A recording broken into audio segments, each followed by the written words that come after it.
आप देख रहे हैं WLBS न्यूज। चैनल को सब्सक्राइब करना और बेल आइकन को प्रेस करना ना भूलें।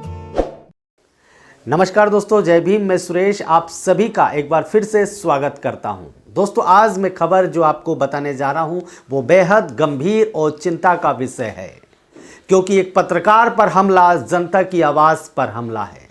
इस बात को मैं आगे आपको विस्तार से बात बताऊं, उसके पहले मैं चाहता हूं ये वीडियो देखिए। जो स्क्रीन पर आपके वीडियो आ रहा है उस वीडियो को आप देखिए कि किस प्रकार से युवा को, जो कि एक स्वतंत्र पत्रकार है, उनका नाम है मनदीप पुनिया, उन्हें पुलिस किस तरह से बैरिकेड में घसीट रही है, किस तरह से उन्हें उठा रही है, उन्हें अपनी हिरासत में ले रही है। उनका कसूर क्या है, उनका जुर्म क्या है, इसकी आज हम चर्चा करने जा रहे हैं। किसान आंदोलन चल रहा है, उस आंदोलन को कवर करने वाले ये स्वतंत्र पत्रकार हैं जो अपनी जान जोखिम में डालकर किसान आंदोलन जो चल रहा है उसकी पल पल की रिपोर्टिंग कर रहे हैं। वहाँ क्या घटित हो रहा है, वहाँ क्या हो रहा है, इसकी पूरी जानकारी ऐसे पत्रकारों के माध्यम से हमें मिल रही है। यूट्यूब चैनल के माध्यम से ये वीडियो अपलोड कर रहे हैं और फेसबुक के माध्यम से लाइव वीडियो हम तक पहुंचा रहे हैं, इस देश की जनता तक पहुंचा रहे हैं। गोदी मीडिया जिसे हम कहते हैं, उस मीडिया का मुकाबला यही पत्रकार कर रहे हैं, यही स्वतंत्र पत्रकार कर रहे हैं। गोदी मीडिया जहां सच नहीं दिखा रहा है, जहां अफवाह फैलाने वाली खबरें दिखा रहा है, जहां झूठी खबरें दिखा रहा है, जहां किसानों को बदनाम करने वाली खबर दिखा रहा है, वही ये स्वतंत्र पत्रकार, वही ये सोशल मीडिया के प्लेटफॉर्म में काम करने वाले जो युवा हैं, जो पत्रकार हैं, वो अपनी बातों को आप तक पहुंचा रहे हैं, देश तक पहुंचा रहे हैं।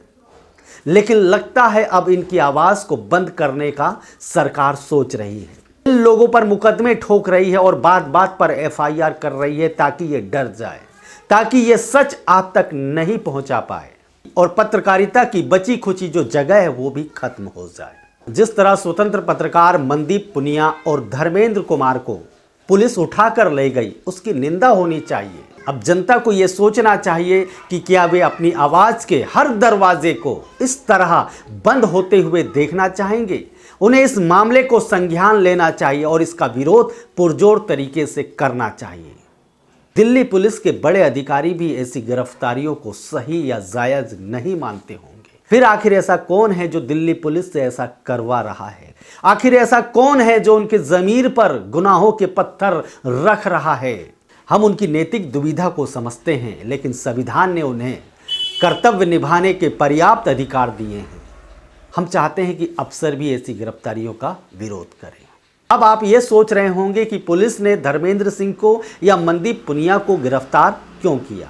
मनदीप पुनिया की यदि मैं बात करूं तो उन्होंने कुछ ऐसी बातें इस देश के सामने पहुंचाई, एक ऐसा सच देश के सामने पहुंचाया जिसे सुनकर मेरे ख्याल से जिन लोगों ने किसान आंदोलन को बदनाम करने का एक प्रायोजित षड्यंत्र रचा था, मनदीप पुनिया ने वो रिपोर्टिंग की जिसके कारण दिल्ली पुलिस नाराज हो गई। और दिल्ली पुलिस इसलिए नाराज हो गई क्योंकि जिन लोगों के द्वारा वहां पर किसान आंदोलन जहां चल रहा है, उस आंदोलन में घुसकर जो लोग हिंसा कर रहे थे, वो हिंसा करने वाले एक्सपोज हो गए। हिंसा करने वाले जो चेहरे हैं वो देश के सामने बेनकाब हो गए और बेनकाब करने का काम मनदीप पुनिया ने किया था।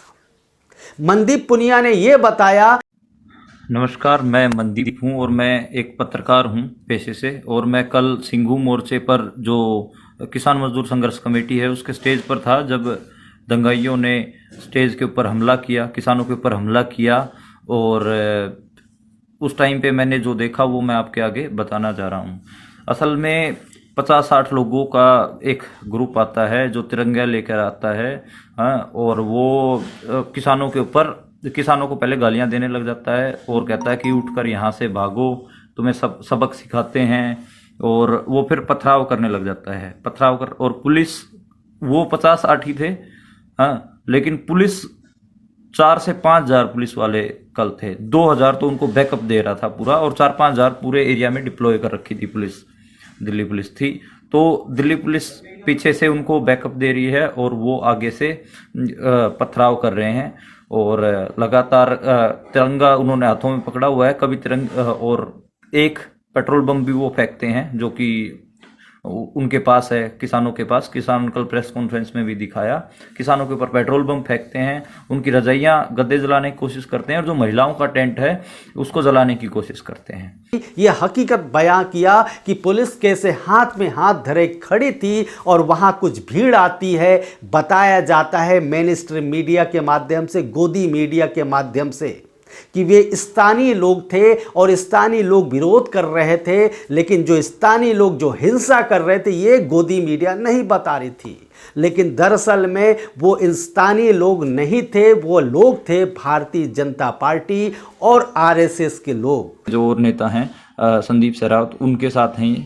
तो ये बेसिकली बीजेपी का आदमी है, प्रदीप खत्री ठोलेदार। ये कल वहां पर किसानों के ऊपर पथराव कर रहा था। दूसरा है जो ये अमन डबास है, और ये अमन डबास बवाना से है। इनकी पत्नी ये भी बीजेपी में है, अमित शाह के साथ इसकी फोटो है। इसकी मैं और फोटो भी दिखाऊंगा जिसमें ये दंगाइयों के साथ खड़ा है और पथराव कर रहा है किसानों के ऊपर। इसकी पत्नी पार्षद है बीजेपी से। तो इसमें आप इसका ये देखिए, ये जो फोटो है ये खड़ा, और ये देखिए ये अमित शाह के साथ, ये दोनों कल लोगों ने निकाल के, और ये मंडल अध्यक्ष है, आपको मैं बताऊं बीजेपी का। इसकी किसानों ने फोटो निकाल के चलाई भी हैं। और जो ये अमन डबास है जिसकी हम बात कर रहे हैं, ये भी कल पथराव कर रहा था। मैंने खुद अपनी आंखों से इसको देखा है पथराव करते हुए। और उसी भीड़ का नेतृत्व कर रहे थे वहां के स्थानीय विधायक, भारतीय जनता पार्टी के विधायक। जब ये बात तथ्यों के साथ में मनदीप पुनिया ने शेयर की और पुलिस किस प्रकार से उन्हें संरक्षण दे रही थी, पुलिस किस प्रकार से उस घटना स्थल पर खड़ी थी मूक दर्शक बनते हुए, जब ये बात मनदीप पुनिया ने बताई तो निश्चित रूप से पुलिस नाराज हुई। और जिन लोगों ने वहां वो हिंसा कराई, जब वे लोग बेनकाब हो गए तो निश्चित रूप से उनका शिकार मनदीप पुनिया हो गए।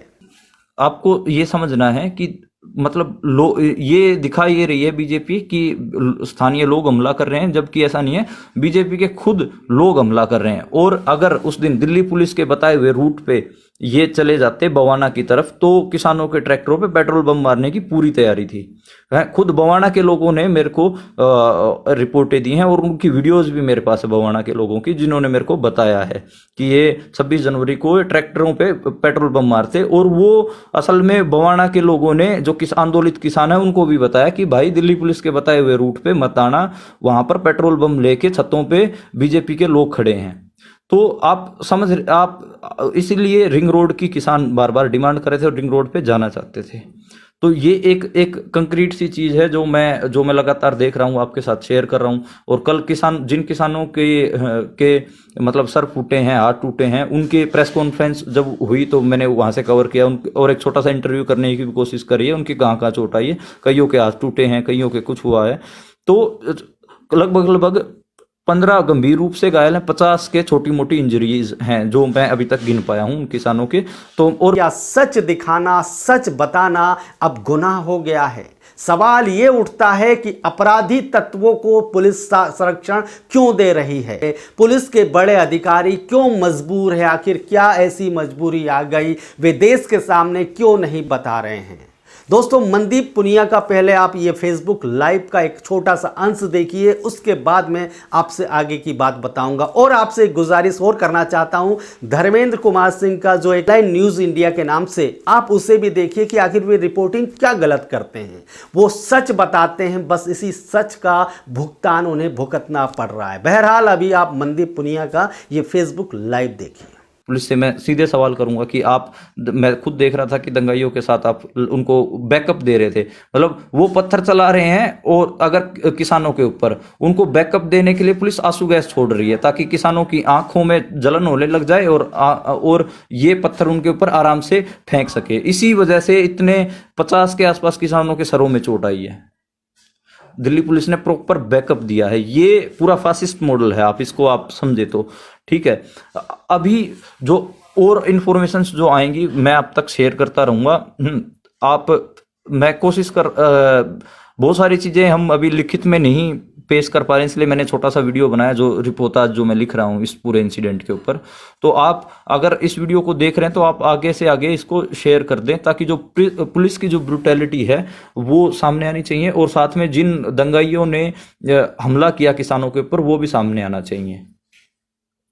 दोस्तों, इस फेसबुक लाइव के माध्यम से उन्होंने पूरे लोगों को बेनकाब कर दिया। जिस प्रकार से गोदी मीडिया रिपोर्टिंग कर रही है, जिस प्रकार से गोदी मीडिया देश में अफवाह फैला रही है, झूठी बातें देश की जनता को बता रही है, लेकिन जो ये स्वतंत्र पत्रकार है जो सोशल मीडिया के माध्यम से सच दिखा रहे हैं, सरकार सच देश के सामने आने देना नहीं चाहती है। यह बात मैं इसलिए कह रहा हूं कि ऐसे लोगों की गिरफ्तारी यही इशारा कर रही है कि यदि आप सच बोलोगे तो आपको जेल में डाल दिया जाएगा, आप पे झूठे मुकदमे ठोक दिए जाएंगे, आप पर बात बात पर FIR की जाएगी ताकि आप परेशान हो जाओ और देश के सामने आप इस प्रकार की बातें ना पहुंचा पाओ।